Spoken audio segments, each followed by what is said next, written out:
राजधानी दिल्ली की वो तस्वीर आपको दिखाएंगे। देखिए, राजधानी दिल्ली में पुलिस ने एक बड़ा एक्सपोजे किया है। किडनी रैकेट का एक्सपोजे किया है। 7 लोगों की इसमें गिरफ्तारी हुई है। 7 आरोपियों में से 3 बांग्लादेश के रहने वाले हैं। इस सिंडिकेट से डॉक्टर्स भी जुड़े हैं। 7 लोगों की गिरफ्तारी अब तक हुई है। एक डॉक्टर, 2 हॉस्पिटल स्टाफ, एक ट्रांसलेटर, 50 साल का एक नामी डॉक्टर इसमें शामिल है। दिल्ली क्राइम ब्रांच ने शिकंजा कसा।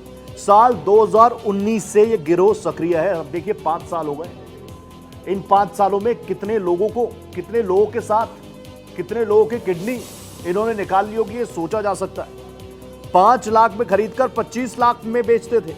रैकेट के तार दिल्ली से बांग्लादेश तक जुड़े हैं। इसके अलावा अलग अलग स्टेट्स में भी क्या इनका गिरोह सक्रिय था, दिल्ली के आसपास के राज्यों में क्या ये सक्रिय था। और क्योंकि तार बांग्लादेश से जुड़ रहे हैं तो कई व्हाइट कॉलर्स के ऊपर भी आप देखिए पुलिसिया कार्रवाई हो सकती है। लेकिन राजधानी दिल्ली में क्या कुछ हो रहा है। डॉक्टर्स, जिनको हम भगवान का दूसरा रूप मानते हैं, फ्रंटलाइन वॉरियर्स की तरह, और जाहिर सी बात है सारे डॉक्टर्स ऐसे नहीं हैं, लेकिन ये डॉक्टर्स के बीच में भी आईएमए को भी इस बारे में सोचना चाहिए। अगर दिल्ली की बात हो रही है, राजधानी दिल्ली की बात हो रही है, तो आईएमए को भी सोचना चाहिए कि तालाब में कुछ ऐसी मछलियां हैं जो पूरे तालाब को गंदा कर रही है। पूरी डॉक्टर्स फ्रेटर्निटी पर ब्रीच ऑफ ट्रस्ट का आरोप लग सकता है। लोगों के जहन में कई सवाल उठ सकते हैं। 7 लोगों की गिरफ्तारी हुई है। किडनी का यह कारोबार कितने वक्त से दिल्ली में फल फूल रहा था, यह कहीं ना कहीं जांच का विषय। 2019 अभी जो जानकारी आई है, यह खबर क्योंकि आप लोगों से जुड़ी है, लोगों से जुड़ी है, इसलिए इस खबर पर लगातार तफसील से हम लोग रिपोर्टिंग कर रहे हैं। स्पेशल क्राइम ब्रांच की टीम ने इस रैकेट का एक्सपोजे किया है राजधानी दिल्ली में। आप समझिए, राजधानी दिल्ली में जहां पर तमाम वीवीआईपी मूवमेंट्स होता है, देश की संसद यहां पर है, वहां पर आप देखिए क्या कुछ हो रहा है। जी, इसमें 7 लोग गिरफ्तार हुए हैं, जिसमें 3 बांग्लादेशी नेशनल हैं और एक उनका ट्रांसलेटर जो इंडियन था, और एक डॉक्टर और उसके 2 हॉस्पिटल स्टाफ। तो कुल 7 गिरफ्तार हुए हैं। अच्छा, जो डॉक्टर हैं वो 2 अस्पतालों में बताए जा रहे हैं, तो क्या रोल था अस्पताल का, कैसे पूरा ऑपरेट करते नहीं, वो सेम ही डॉक्टर 2 हॉस्पिटल में ऑपरेट करती थी, अलग नहीं है। एक ही डॉक्टर 2 हॉस्पिटल में ऑपरेट करती थी। तो डीसीपी अनिल गोयल को आपने सुना। आगे जो डिटेल्स आप सुनेंगे ना, आगे जो बयान आप डीसीपी साहब का सुनेंगे, आप और ज्यादा सख्ते में आ जाएंगे और ज्यादा हैरान हो जाएंगे। एक बार सुनिए जरा डीसीपी साहब को। जो डोनर थे और जो रेसिपिएंट थे वो कहाँ के होते थे, यहाँ कैसे आते थे? वो बांग्लादेशी होते थे, दोनों ही, पेशेंट भी और डोनर भी।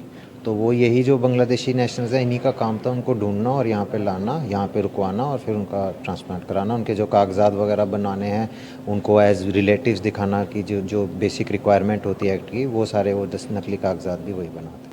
उसका ऐसा कोई अभी तक स्पेसिफिक आया नहीं है कि दिल्ली ही क्यों हो। अगर कुछ आएगा तो उस हिसाब से कार्रवाई की जाएगी। तो सर, सिर्फ पैसे का लेन देन था या कहीं जबरन भी इस तरीके की ट्रांसप्लांट करवाया गया? जबरन अभी डोनर्स से बात की जाएगी। कुछ ने, 1-2 ने कहा भी है कि हमने मना किया था पर फिर भी हमारा कर दिया, बट पैसे तो उन्होंने लिए ही हैं, तो एक तरह से वो भी मुलजिम तो ही हैं। जो रिस्पेंट या पेशेंट है वो कम से कम 20 से 25 लाख पूरे केस में देता था, उसमें फिर आगे ही अपने हिस्से से देख लेते। सर, कहीं कोई प्रशासनिक मिली भगत या ऐसा कुछ अभी तक की जांच में आया हो? नहीं। तो 2019 से रैकेट जो है वो सक्रिय था, एक्टिव था, और अभी आप देखिए 5 सालों बाद इसका एक्सपोजे हुआ है। कहीं दूरस्थ अंचल नहीं, कोई गांव नहीं, राजधानी का ये हाल है। मेरे सहयोगी रमेश मेरे साथ जुड़ चुके, ग्राउंड रिपोर्ट कर रहे हैं। रमेश जी, पुलिसिया प्रशासन का बयान हमने सुना, वो भी कहीं ना कहीं अपने आप में बहुत शॉकिंग सा लग रहा है। लेकिन शुरुआती दौर में मैं आपसे जानना चाहूंगा किस तरीके से इस रैकेट का एक्सपोजे हुआ, क्या कुछ इनपुट्स थे एजेंसीज के पास? देखिए, नोएडा के एक अस्पताल से जो इनपुट मिला कि यहाँ पे इस तरह से किडनी के ट्रांसप्लांट किए जा रहे हैं, और उसमें जो लोग थे, जो रहने वाले लोग थे, वो दिल्ली में रहते थे, वो देसी लोग थे, और वहाँ पे फर्जी दस्तावेजों के आधार पर एक दूसरे को रिश्तेदार दिखा के, क्योंकि भारत का कानून कहता है कि आपसी संबंधियों में जो अंग का प्रत्यारोपण है वो हो सकता है, तो उसी को आधार बना के वो फर्जी दस्तावेज तैयार करते थे।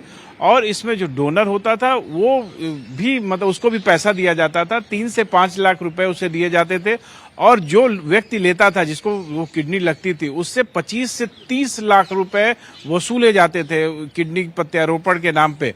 पर सबसे बड़ी जो सवाल है, सबसे बड़ी जो बात है कि जो लगातार 2019 से आप देखिए 5वां साल चल रहा है और दिल्ली पुलिस के नाक के नीचे, जो कि एक तेज तर्रार पुलिस मानी जाती है, तमाम तरह के क्राइम ब्रांच हैं, तमाम तरह के इस तरह के स्पेशल ब्रांचेज हैं दिल्ली पुलिस के, जो इस तरह के जो क्राइम है उसको देखने के लिए बनाए गए हैं। पर अब तक वो 5 साल बाद हो रहे हैं।